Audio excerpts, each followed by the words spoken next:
Иә, құрметті көрермендер, біз тікелей эфирде таңғы шоуды жалғастырамыз және бүгін біздің студиямызда қонақта көптен күткен қонағымыз Славян базары 2015 байқауының гран-при иегері, жас әнші Димаш Құдайберген. Димаш, қош келдің, елімізге қош келдің.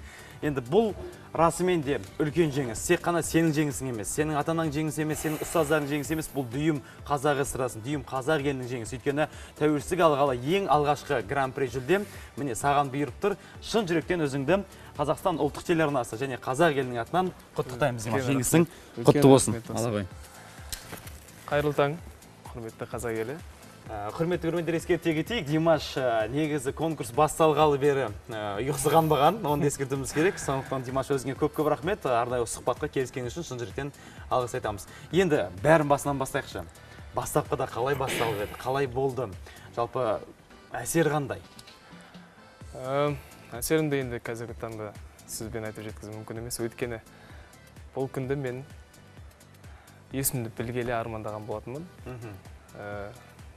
Өзімнің жастайымнан бастап өнерге баулып өстім. Өзімді үлкен сахналарда елестететін тұғым. Және де арманымның жүзеге асып жатқанына Аллаға мыңда бір шүкір дегім келеді. Өйткені бұл байқауда негізі бәрі өте оңай болды деп айтуға болмайды. Өйткені шынымен де қатысушылардың бәрі де бас жүлдеге лайықты болды. Сонымен қатар байқауда негізі сахнаның сыртында моральдық тұрғыда күйіңнің жинақы болғаны ең басты сол жеңіске әкелетін кілттің бірі деп айтқым келеді.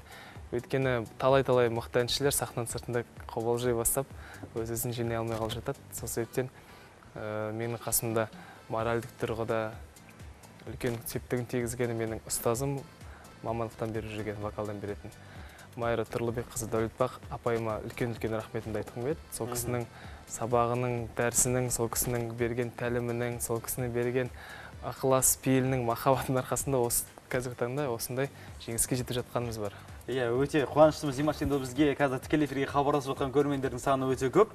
Байланысқа қосайық. Бізге байланысқа шыққан көрерменнің есімі кім екен, қай өңірден хабарласып отыр? Қайырлы таң, сіз тікелей байланыстасыз.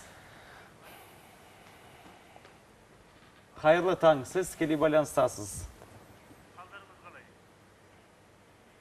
Жоқ, өкінішке қарай байланысымыз дұрыс емес болып тұр. Дегенмен де хабарласыңыздар 55-31-94, бұл біздің тікелей эфирдегі байланыс телефонымыз. Димаш, енді Славян базары 2015 осы дәл осы конкурсқа қатысу деген ұсынысты ең алғашында кім тастады, кімнің қолдауы болды, кімнің идеясы болды бұл байқауға қатысу? Қарлығаш Әбдікаримова дейтін апайымыз бар осы жақтағы. Сол кісі жыл сайын қазақ эстрадасының әншілерінің арасынан үлкен іріктеу кезеңдерін өткізеді. Бір мақтана кететін жайт бар. Бұл байқауға мен іріктеусіз өттім. Өткені бір концерттердің бірінде сол Славян базары байқауының сол ресейлік па, белорусиялық ұйымдастырушыларының бірі бізге Шабыт деген халықаралық байқау бар. Сол байқауға мен қонақ болып қатысқан кезде сол кісі де қонақ болып қатысады.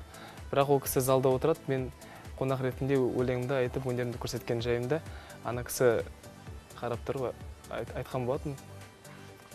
Давай, Карла, давай. Осы баланы шақырайық деп айтқан екен де.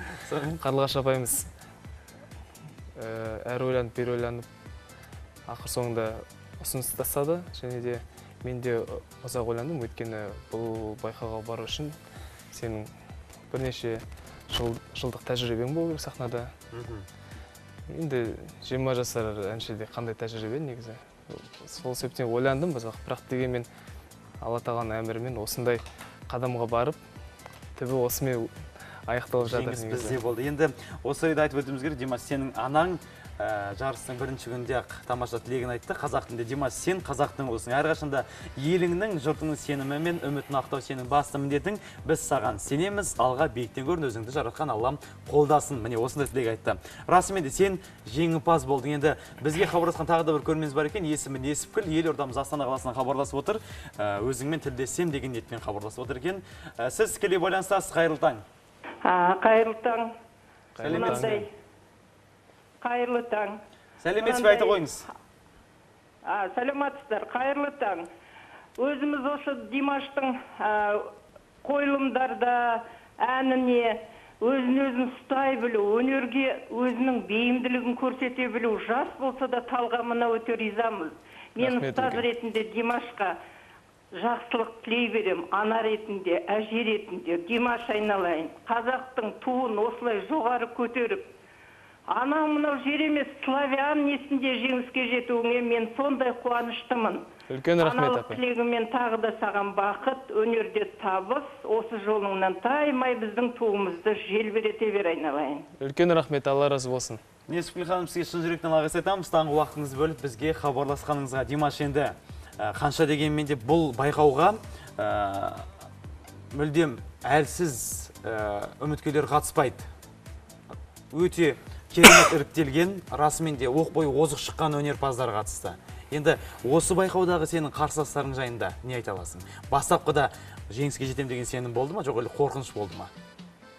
Енді қорыққан жоқпын деп айтсам, ол әрине өтірік болып шығады. Қорқыныш үрей сезімдер сәл-пәл ғана болды. Өйткені енді елдің абыройын түсіріп алам ба деген. Дегенмен даусынан байқалған жоқ еш нәрсе. Даусымнан байқалмады, өйткені мен сахнаға шыққанда өзімнің мүмкіндігімді барынша көрсетуге тырысамын. Және де артық ойлар, мысалы, дұрыс шықпай қалады деген ойлар енді жүрегіңде енді әуелете бастайды, бірақ та дегенмен мейлінше бұндай ойларға жоламаған жақсы, өйткені кішкене қобалжи бастасаң, бүкіл жұмысының бәрі дұрыс нәтиже көрсете алмайсың. Сол себептен қорықпауға тырысып, бар өнерін салуға тырыстым енді. Бізде енді дәл осы байқауда орындалған әндерден үзінді бар, яғни бейне топтама. Дәл қазір сол бейне топтамаларға назар салайық, міне экранға мұқият зер салайық.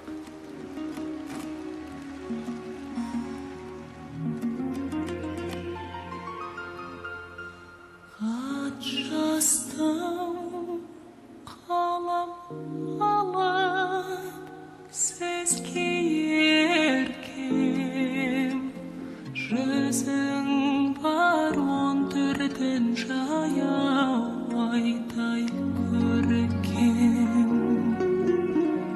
Есіме сен түскенде беу қарағым, қозғайсың қатып қалған ай іштің дертін. Димаш, енді байқап отырсақ, әннің басында өте жіңішке дауыспен бастадың, ортасында жуан дауыс. Енді бұндай қасиет, жалпы бұндай өнер саған кімнен дарыды? Енді расымен де бір әнді неше түрлі бағытта толғатып айта аласың? Неше түрлі бағытта көрерменге жеткізе аласың? Енді осы орайда айтып өтуіміз керек, еуропалық тілшілердің өздері таңғалып неше түрлі комментарийлер жазды, пікірлер жазды. Расымен де бұл өнерпаздың даусында өте ерекшелік бар, оны мойындауымыз керек деп жазды. Рахмет үлкен. Басылым беттерінде. Ол енді ең алдымен Алла тағаланың берген табиғи мүмкіншілігі. Және де менің осылай дамуыма көптен көп үлесін септігін тигізген ұстаздарым, және сол кісілерді атап өтуге рұқсат етіңіздер, жаңағыда айтып кеттім. Міндетті түрде. Майра Тұрлыбековна Дәулетбақ, профессор, Қазақстан Республикасының еңбек сіңірген қайраткері, еліміздің белді әншілерінің бірі.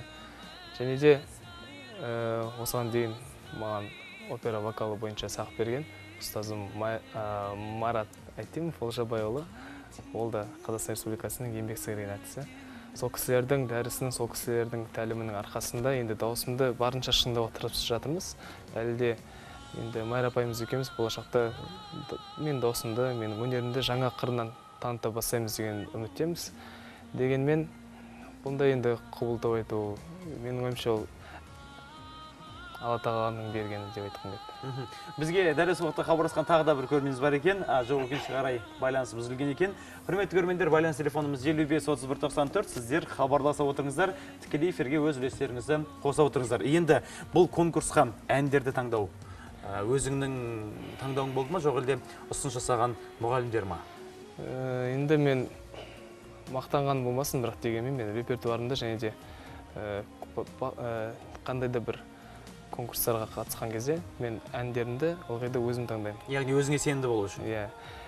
Дегенмен қазіргі таңда енді профессионалдық тұрғыда ұстазым маған өзінің кеңестерін айтады, тәлімдерін айтып жатады. Сол себептен ұстазыммен кеңесе отырып, кеңес сұрап, ақылдаса отырып, опять метель әнін таңдадық. Бірақ дегенмен оған дейін біз бірнеше әндерді қарай бастағанбыз. Мысалы, Беловежская пуща әнін айтқымыз келді басында.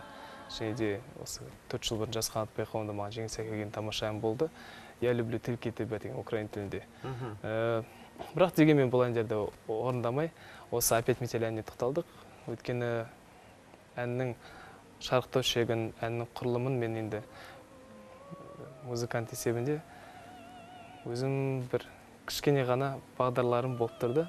Осылай бастасам екен, осылайынан сәл-пәл өрлетсем екен, ең соңында кульминация шарықтау шегіне жеткізсем екен деп примерно бір фантазиям оянып тұрды. Сол себептен соны жүзеге асырып, аранжировкасын жасап, оркестрге салып, осылайынан орындап шықтық енді. Бізге жырелі, сырелі Қызылорда өңірден хабарласқан Қалдарбек есімді көрерменіміз бар екен. Қайырлы таң, сіз тікелей байланысасыз. Ау. Иә, теледидардың дауысын сәл ғана бәсеңдетсеңіз, сол кезде біздің байланысымыз жақсара түседі. Қайырлы таң, қалыңыз қалай?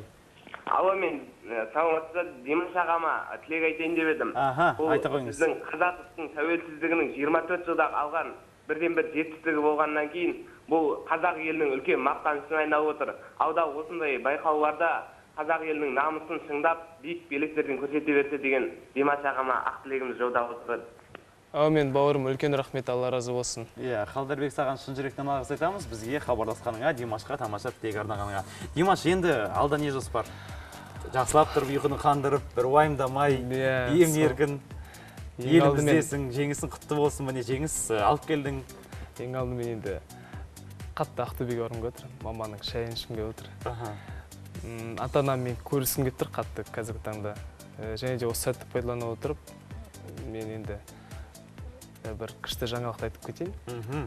Бүгін мен анамның туған күні. Ендеше тікелей эфирде сенің анаңды құттықтауға мүмкіндік бар дәл қазір. Ол кісілер өкінішке орай қазір Минск қаласында, әлі олар енді келеді. Олар Ақтөбеде ғой, сол себептен бүгін Астанаға рейс болған соң біз түнде ұшып кетіп. Мүмкін ата-анаң онлайн режимде көріп отқан болар Қазақстан ұлттық телеарнасы. Мүмкіндікті пайдаланайық, Димаш. Мүмкін ата-анама үлкен алғысымды білдіре отырып, мамама енді мама деп айтпаймын, енді Света апа деп айтам, өйткені мен дейтін жасаймына ата-әжеге папа-мама деп өстім. Сол себептен Света апаға шын жүректен барлық жақсылықты тілеп, аңсаған арманына, осы көздеген мақсатына жетіп, біздің және де қасындағы дос-жарандардың, туысқандарының қызығына тоймай, олармен бірге бақытты баянды ғұмыр кешсін деп тілегім келіп тұр. Сол себептен осындай тілекті білдіруіме септігін тигізіп отқан Қазақстан ұлттық арнасына үлкен рахмет. Димаш, саған көп рахмет. Енді осындай сендей өнерпаз, майталман азамат дүниеге алып келген анаң аман болсын, әке-шешең аман болсын, ұстаздардың, туған туыстарың аман болсын. Сен біздің еліміздің мақтанышысың. Рахмет. Шын жүректен өзіңді осы жеңісіңмен құттықтаймыз. Үлкен рахмет, Алла разы болсын. Құрметті көрермендер, бүгін біздің студиямызда қонақта тікелей эфирде әнші Славян Базар 2015 байқауының гран-при жүлдесінің иегері Димаш Құдайберген.